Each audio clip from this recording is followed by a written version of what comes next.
ఏపీలో జరుగుతున్న రాజకీయ పరిణామాలు నిన్న మొన్నటి వరకు కూడా సోషల్ పోస్టులు ఎడవడన్నారు. ఇప్పుడు షర్మిల గారు ఎంట్రీతో ఎప్పుడో ఏదో జరిగిన అంటే మాట్లాడుకోవడానికే చాలా అసభ్యంగా ఉండే సీన్లు మళ్ళీ తెర మీదకి వస్తున్నాయి. ఏం జరుగుతుంది, అసలు ఏం మాట్లాడుతున్నారు?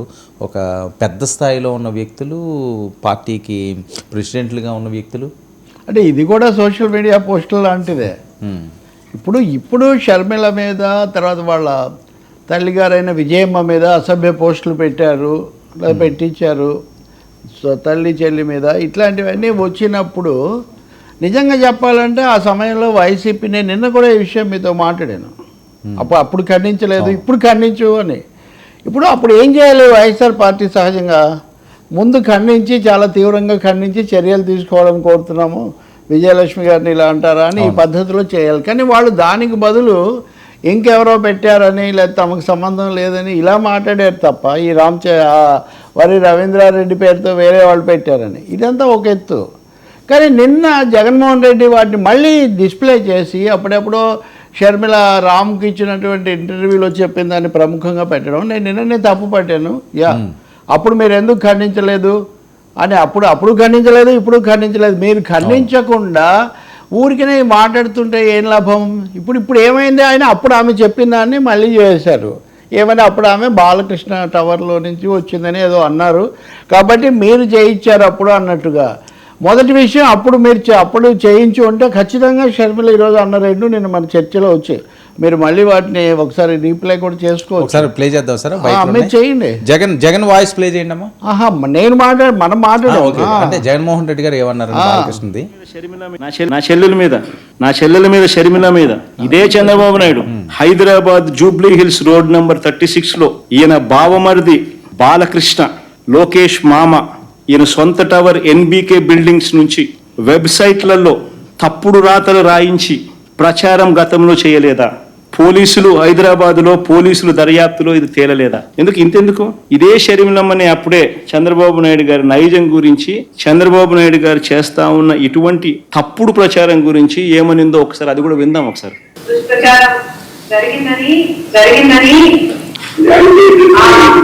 ఐపీ అడ్రస్ బట్టి పోలీసులు చెప్తున్నారు. బాలకృష్ణ గారి బిల్డింగ్ నుండి జరిగింది ఒకటైతే, ఈ సైట్లన్నీ, ఈ వెబ్సైట్ అయినా యూట్యూబ్ అయినా, ఈ సైట్లన్నీ ప్రో టీడీపీ అంటే టీడీపీని ప్రమోట్ చేసేది, ప్రత్యర్థుల్ని కించపరిచేది. నా చెల్లెల మీద షర్మిల మీద ఇది సార్. ఇప్పుడు షర్మిల గారు ఏం మాట్లాడారు లేటెస్ట్గా చూద్దాం. షర్మిల గారు బైక్ ప్లే చేయండి. మొన్న నేను బాలకృష్ణ గారి బిల్డింగ్ నుంచి ఆ ఐపీ అడ్రస్ నుంచి నా మీద తప్పుడు ప్రచారం జరిగింది అని కేసు పెట్టాను, కావాలంటే నా మాటల్లోనే వినండి అని జగన్మోహన్ రెడ్డి గారు చాలా ఎంటర్టైనింగ్గా ఒక వీడియో క్లిప్ని కూడా అందరికీ చూపించడం జరిగింది. చాలా సంతోషం. కానీ జగన్మోహన్ రెడ్డి గారు, మీకు నిజంగానే చెల్లెల మీద ప్రేమ ఉండుంటే మీకు బాలకృష్ణ గారో లేక బాలకృష్ణ బిల్డింగ్ ఐపీ అడ్రస్ నుంచో మీ చెల్లెల మీద తప్పుడు ప్రచారం జరిగింది అని మీరు నమ్మింటే, మీకు తెలుసుంటే, మరి మీరు 5 సంవత్సరాలు ముఖ్యమంత్రిగా ఉన్నారు కదా. ఆ ఇష్యూ జరిగిన తర్వాత 5 సంవత్సరాలు మీరు ముఖ్యమంత్రిగా ఉండి ఏం గాడిదలు కాశారండి? ఎందుకు ఎంక్వైరీ వేయలేదు బాలకృష్ణ మీద? మీరు ఇప్పుడు చెల్లెల మీద ప్రేమ ఉన్నట్టు మీరు మాట్లాడుతున్నారే.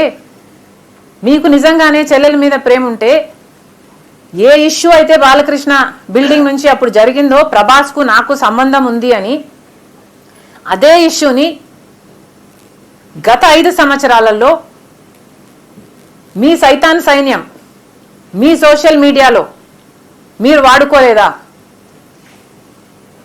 నేను ఏ రోజైతే కేసు పెట్టానో,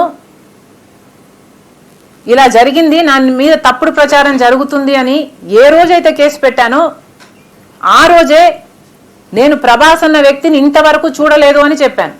ఈ రోజుటికి కూడా నాకు ప్రభాస్ అంటే ఎవడో తెలియదు.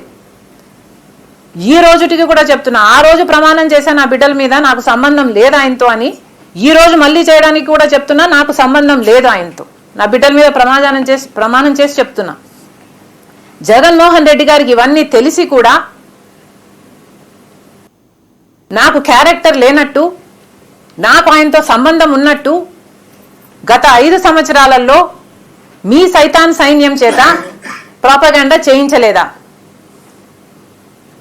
మీకా చెల్లెల మీద ప్రేమ ఉన్నది, సిగ్గుండాలి కదా.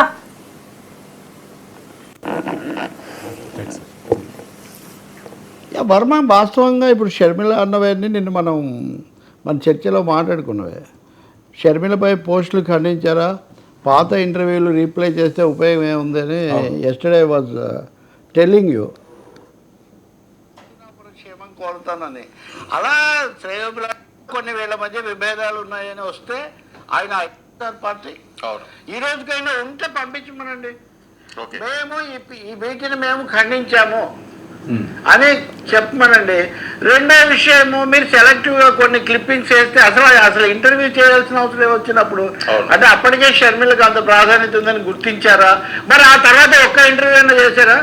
ఓకే అని నేను చెప్పాను. అది 2019కి ముందో తర్వాతో చేసిన, ముందు ఎన్నికల ముందు మీరు ఆ ఇంటర్వ్యూ చేశారు కదా, తర్వాత ఎంతో కొంత భాగం ఉందో లేదో మొత్తానికి నాన్నకు అన్నకు సంబంధం. అంటే నా పాయింట్ నేను ఇది ఎందుకు చెప్తున్నా అంటే, మనము ఎవరు మాట్లాడినా ఏ పార్టీ అయినా అన్న చెల్లెలు వాళ్ళకి ప్రేమ ఉందా లేదా అది వేరే విషయం. లాజిక్ ఇక్కడ ఉందా లేదా, వాస్తవికత ఉందా లేదా.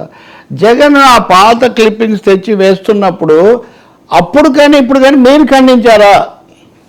తల్లి చెల్లిని ఇలా చేస్తున్నారు అని వీళ్ళందరూ ప్రచారం చేస్తుంటే మీరు కాదు, ఎవరో వాళ్ళే పోస్టులు పెట్టారు, ఇట్లాంటి మాటలు మాట్లాడారు తప్ప మీరు అసలు ముందు మీరే ఖండించి ఉండాలి కదా. వాళ్ళెవరో అంటే మీరు రియాక్ట్ కావడం ఏంటి? ఇప్పుడు వర్మని ఏదైనా అంటే వర్మ నాకు బాగా తెలుసు, మీరు అర్థం లేదని నేను అనాలి. కానీ ఎవరో అన్న తర్వాత నేను ఎందుకని అక్కడే ఆ బలహీనత, ఆ బెంగళూరు నాటి క్లిప్ తీసుకోవడంలోనే బలహీనత తెలిసిపోతుంది. ఎందుకంటే ఆ తర్వాత ఇంకేం మీదేం రికార్డు లేదు, మీరేం మాట్లాడలేదు, అప్పుడు మాట్లాడలేదు, ఇప్పుడు మాట్లాడలేదు, నిన్న కూడా మాట్లాడలేదు. నిన్న కూడా నేను తీవ్రంగా ఖండిస్తున్నాను ఇలా జరిగిన వాటిని అని మీరు అనడం లేదు. మీ ఆసక్తి ఎంతసేపటికి బాలకృష్ణ పేరు అందులో వచ్చింది కాబట్టి బాలకృష్ణ టవర్స్ నుంచి జరిగిందని షర్మిల అప్పుడు చెప్పారు. బాలకృష్ణ మీద ఉంది మీ ఫోకస్ అంతా. సరే, ఆమె కూడా నిన్న పొద్దున్న జరిగితే ఈరోజు వచ్చి చెప్తున్నారు. బహుశా ఆమె ఆలోచన, ఆమె ఇప్పుడు ఇంకొక అడుగు ముందుకు వేస్తున్నారు. ఆమె ఇప్పుడు ఏం వేస్తున్నారు, అవన్నీ పెట్టించింది మీరే. ఇది మళ్ళీ అన్న చెల్లెళ్ళకి సంబంధించిన సమస్య కాబట్టి మీరే పెట్టించి ఇప్పుడు ఇలా అంటున్నారు అనే పద్ధతిలో ఆమె అంటున్నారు. ఇందులో మూడో ప్లేయర్ బాలకృష్ణ కూడా ఈరోజు మాట్లాడుతున్నాడు. అసలు ప్రశ్న ఎక్కడ ఉత్పన్నమవుతుందంటే, ఎంపీలు ఎమ్మెల్యేలు మాజీ మంత్రులను కూడా అరెస్ట్ చేసి జైలుకు పంపగలిగిన జగన్మోహన్ రెడ్డి ప్రభుత్వము షర్మిల మీద అప్పుడు తప్పు పోస్టులు పెట్టిన వాళ్ళని ఐడెంటిఫై చేయలేదా? అలాగే వర రవీంద్రారెడ్డి పేరుతో ఐటీడీపీ వాళ్ళే పెట్టుంటే వాళ్ళని కనుక్కోలేదా? కనుక్కోకపోతే మన అరెస్ట్ చేయకపోతే మన కనీసం ఆ విషయం మీరు బహిరంగంగా ప్రకటించారా? ఏం లేదు కదా. కాబట్టి నిన్న జగన్మోహన్ రెడ్డి చేసినటువంటి పని పూర్తిగా బ్యాక్ ఫైర్ అయింది. అది తప్పు అనే విషయం, అది సరైన పద్ధతిలో లేదు, ఇల్లాజికల్గా ఉందని మొట్టమొదట 99 టీవీలో మన చర్చలోనే చెప్పాను నేను. అంతకుముందు చాలామంది చాలా మాట్లాడవచ్చు, వాళ్లకు జగన్ నచ్చితే ఒక విధంగా నచ్చకపోతే ఒక విధంగా. అది కాదు అక్కడ అసలు సమస్య. వాస్తవికంగా ఉందా ఇది, కనీసం తర్కానికి కనీసం నిలబడుతుందంటే అదేం లేదు. సో షర్మిల సహజంగా ఈరోజు దాన్ని మళ్ళీ ఆమె ముందుకు వచ్చి అవన్నీ చెప్తున్నారు. కానీ నేను అనుకోవటం ఆమె ఈరోజు మళ్ళీ ప్రభాస్ ఆ విషయాల గురించి మాట్లాడాల్సిన అవసరం ఏం లేదు.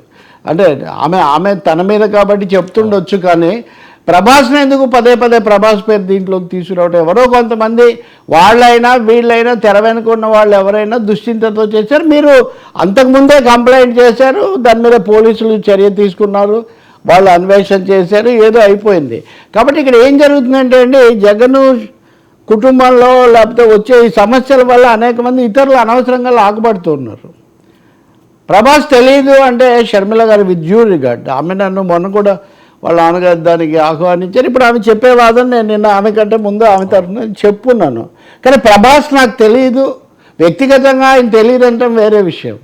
కానీ ఒక బాహుబలి అంతర్జాతీయ స్థాయి, ఈ వ్యక్తిగతంగా మేము ఎప్పుడు కలవలేదు లేదా అనే విషయం వేరు. ప్రభాస్ ఎవరో నాకు తెలియదు అంటే కొంచెం అంటే ఇవన్నీ మీడియాలోకి వచ్చాక సెన్సేషనల్ కాంట్రవర్షియల్ థింగ్స్ అయిపోతుంటాయి. కానీ ఇక్కడ కీలకమైంది మటుకు అన్నగా కానీ, వైసీపీ నేతగా కానీ, 5 ఏళ్ల మాజీ ముఖ్యమంత్రిగా కానీ జగన్మోహన్ రెడ్డి ఈ విషయాన్ని ఆ విధంగా ప్రజెంట్ చేయటమే ఒక పెద్ద పొరపాటు. ఇంకోటి, తను కమిట్ కానప్పుడు, తను ఖండించాలనుకోనప్పుడు, ఏ వాదన లేదా ఏ వ్యక్తుల గురించి తనకు ఆసక్తి లేదో వాళ్ళను తనకేదో అడ్డం వేసుకుందామని చూడడం అనేది అది నిలబడదు. అది నిలబడలేదు. ఇప్పుడు బ్యాక్ ఫైర్ అయింది.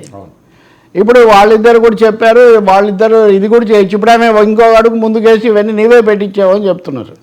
అంటే ఇప్పుడు ఏమనుకోవాలి, షర్మిల రాజకీయంగా ఇంకా జగన్తో విడిపోనప్పుడు, కుటుంబంలో ఒకరిగా ఉన్నప్పుడు కూడా జగన్ లోపల ఇవన్నీ చేయించాడు అనే ఒక తీవ్రమైన ఆరోపణ ఆమె చేస్తున్నారు. మరి మళ్ళీ పోలీసుల దగ్గరికి వెళ్ళి చెప్తారా, లేదా అప్పుడు అలా నేను చెప్పాను కానీ ఇప్పుడు తర్వాత నాకు తెలిసిన దాన్ని బట్టి చూస్తే అది వీళ్ళే చేసినట్టుగా ఉన్నారని చెప్తారా? ఈమె అలా చెప్పిన తర్వాత వాళ్ళు వెంటనే మీరు ఒక విధంగా వేరే వాళ్ళతో చేతులు కలిపి చేస్తున్నారని అంటారా? వీటన్నిటికీ పెద్ద ప్రమాణాలు ఏం లేవు. ఎందుకంటే ఇవేమీ ప్రజలకు సంబంధించిన లేకపోతే సీరియస్ పొలిటికల్ థింగ్స్ కాదు. కాబట్టి వాళ్ళ ఇష్టాన్ని బట్టి వాళ్ళు చేయొచ్చు. కానీ దీని నుంచి బయటికి రావాల్సిన అవసరం మాత్రం ఉంది. ఈ అన్నా చెల్లెళ్ళ రాజకీయం మధ్యలో ఉన్నవి చాలా అంశాలు ఉన్నాయి రాష్ట్రానికి సంబంధించినవి. అంటే వాళ్ళేం కాకుండా మళ్ళీ వీళ్ళందరినీ కూడా లాగుతున్నారు.